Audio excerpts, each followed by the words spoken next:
Olá pessoal, bom dia! Sexta-feira, que sexta-feira animada, que felicidade, né pessoal? Final de semana chegando e hoje é o nosso último dia da semana de aula, tá bom? E hoje nada melhor do que uma atividade de batuque, né? Hoje a gente trouxe aqui alguns materiais que a gente encontra na nossa casa, alguns objetos que a gente encontra na nossa casa.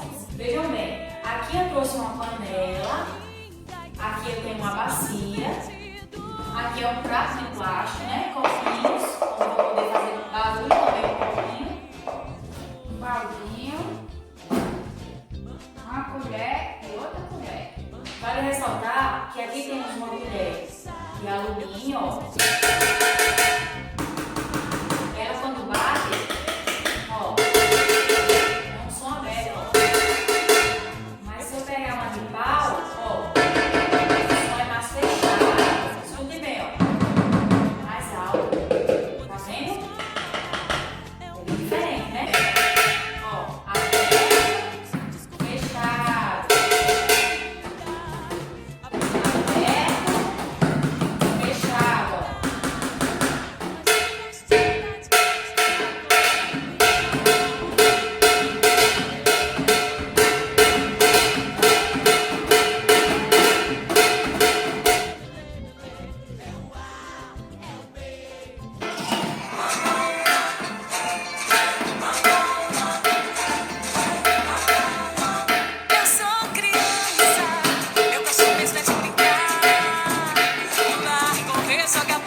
Atividade do dia.